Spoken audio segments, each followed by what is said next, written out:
Hello दोस्तों, welcome to main point study. I hope आप सारे के सारे ठीक हो। तो बिना टाइम वेस्ट करे डायरेक्टली वीडियो पे आते हैं। तो आपको पता है मैं हर चैप्टर के मोस्ट इंपॉर्टेंट क्वेश्चन बना रहा हूँ।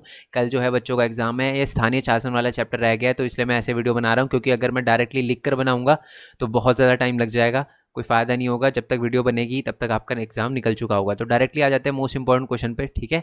तो इस चैप्टर के अंदर से सबसे पहला जो इंपॉर्टेंट क्वेश्चन है वो ये होता है कि स्थानीय सरकार की आवश्यकता क्या होती है। स्थानीय सरकार क्या होती है? जो एक स्थान, एक छोटे से स्थान पे या जिले की जो सरकार होती है उसको हम स्थानीय सरकार कहते हैं, ठीक है। आपको पता है ये जो संघवाद का तीसरा स्वरूप है। सबसे पहले तो संघवाद में केंद्र सरकार होती है, राज्य सरकार होती है, फिर हमारी स्थानीय सरकार होती है, ठीक है। तो देखो नीचे डेफिनेशन भी लिखी हुई है। गांव और जिला स्तर के शासन को स्थानीय शासन कहते हैं, ठीक है। स्थानीय शासन की क्या आप कह सकते हो कि स्थानीय शासन की क्या आवश्यकता होती है या स्थानीय शासन का क्या महत्व है? दोनों का सेम ही आंसर है। स्थानीय शासन का फ़ायदा यह है कि लोगों के सबसे नज़दीक होता है और इसी कारण से लोगों का समाधान जल्दी से जल्दी और कम खर्चे पे कर देता है। स्थानीय सरकार एमसीडी, अब देखो आपके एरिया में कोई बल्ब खराब हुआ है, आप सीएम को बुला के सही करवाओगे तो ये तो वेस्ट होगा ना, पैसे का वो आएंगे, जितना आपका बल्ब नहीं होगा उतनी की तो कार का खर्चा लग जाएगा, कार के पेट्रोल का। तो इसलिए स्थानीय सरकार सबसे ज़्यादा बेस्ट होती है, क्योंकि वो लोगों का जो समाधान कर देती है, प्रॉब्लम का समाधान कर देती है बिल्कुल उसी टाइम में और बहुत कम खर्चे में।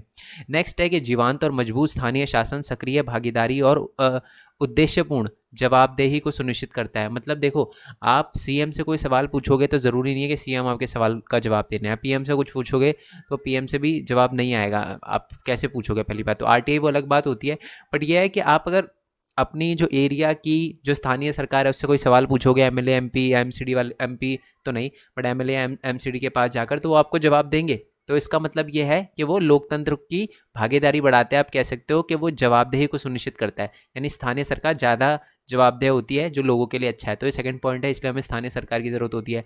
तीसरा है, जो काम स्थानीय स्तर पर किए जा सकते हैं वह काम स्थानीय लोगों को उनके नुमाइंदों के हाथ में रहने चाहिए। और इससे क्या होता है, क्योंकि लोकतंत्र का मतलब ही होता है लोगों का तंत्र, ठीक है। तो एक लोकतांत्रिक देश में लोगों के पास पावर रहनी चाहिए, तो स्थानीय स्तर की जो भी प्रॉब्लम होती है उसको स्थानीय लोगों द्वारा ही सुलझाया जाना चाहिए, और इसीलिए स्थानीय सरकार को बनाया गया है और ये बहुत ज़्यादा महत्वपूर्ण है, ठीक है। नेक्स्ट क्वेश्चन है ना, 1 नंबर का क्वेश्चन पूछा जा सकता है आपसे कि भारत में आपको पता ही है कि स्थानीय शासन का जो निकाय वगैरह था ना, कब शुरू हुआ था, कब अस्तित्व में आया था? तो आया था 1882 में, लॉर्ड रिपन ने किया था। 1 मार्क्स में अगर क्वेश्चन बनता है तो पक्का डिट्टो आएगा।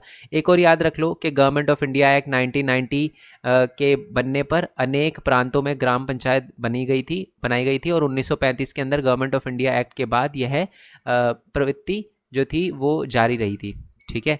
तो 1919 में सबसे पहले आया था वो ग्राम पंचायत के लिए, और 1935 के कानून में उसे कंटिन्यू रखा गया था, ठीक है। चलो, उसके बाद इस चैप्टर के ना 2 बहुत इंपॉर्टेंट क्वेश्चन है। एक तो है जी अनुच्छेद नहीं है, संशोधन जो है वह 73 है और 74 है, ठीक है। देखो मैं आपको बता दूं कि हमारे भारत में ना बहुत पहले से ही स्थानीय सरकार थी, बट उनके पास पावर नहीं थी। तो हमारे संविधान में 73वां चेंज और 74वां चेंज किया गया, मतलब बहुत सारे चेंज हुए ना। तो 74 नंबर पे जो चेंज किया ना वो स्थानीय सरकार के लिए किया गया। चेंज में क्या क्या बात बोली गई और जो वो बताऊंगा मैं आपको, और 74 में क्या क्या बात करी गई वो भी हम बात करेंगे। तो मैं आपको बता दूं, स्थानीय जो हमारा 73वां संशोधन था ना वो हमारे गाँव के स्थानीय सरकार के लिए था, ठीक है। अब उसमें क्या क्या बातें बोली गई थी, अब नीचे आ जाते हैं, ठीक है। तो ये रहा, देखो लिखा भी है, 73वां जो संशोधन था वो गांव के स्थानीय शासन से जुड़ा था और 74वां संशोधन शहर के स्थानीय शासन से जुड़ा हुआ था। और 1993 में ये 74वां और 73वां संशोधन लागू हुआ था, ठीक है। अब क्या बात बोली गई थी? सबसे पहले तो 73वें संशोधन में बोला गया था 3 स्तरीय बनावट होगी, यानी गाँव के अंदर भी ग्राम सभा, फिर ग्राम पंचायत, फिर तालुका, फिर जिला परिषद, ठीक है, यानी जिला परिषद जिसे हम कहते हैं, ठीक है। तो ये 3 होगी, ठीक है जी। देखो लिखा भी है यहाँ पर, सबसे पहले तो गांव होंगे, पंचायत वगैरह के ग्राम पंचायत होगी, फिर ब्लॉक जिसको तालुका भी बोला जाता है, उसके बाद आता है जिला, ठीक है। ये लिखा भी होगा इसमें, जिला पंचायत आता है, ठीक है। तो पहला पॉइंट तो ये बोला गया। दूसरा ये बोला गया कि स्थानीय सरकार के भी चुनाव करवाना गाँव में बहुत कंपलसरी कर दिया गया। तो पंचायती राज के चुनाव वगैरह करवाना जो है वो सुनिश्चित कर दिया गया कि चुनाव तो रेगुलरली होने चाहिए। आरक्षण कर दी गई सीटें, किसके लिए?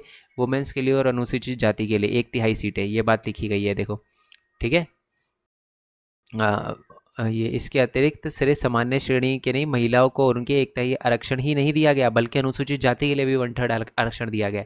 मतलब 1/3 आरक्षण तो दिया ही गया है, साथ में उसके साथ उनके अंदर से भी 1/3 जो है SC/ST कैटेगरी की महिलाओं को दिया गया है। और बहुत सारे विषयों का स्थानांतरण किया गया 73वें में। मतलब बहुत सारी पावर हमारे राज्य सरकार के पास थी, वो निकाल कर हमारे स्थानीय सरकार को दे दी गई। तो ये भी अच्छा किया गया ताकि स्थानीय सरकार को मजबूत बनाया जा सके, ठीक है। और उनके लिए एक अलग से चुनाव आयुक्त बनाया गया, वित्त आयोग बनाया गया, ताकि उनको पैसे की दिक्कत ना आए। और राज्य सरकार को बोला गया कि आपको राज्य वित्त आयोग में से पैसे देने पड़ेंगे हमारी स्थानीय सरकार को। और उनके लिए एक चुनाव आयोग भी बनाया गया अलग से, ताकि उनके चुनाव करवाए जा सके रेगुलर बेसिस पे, ठीक है।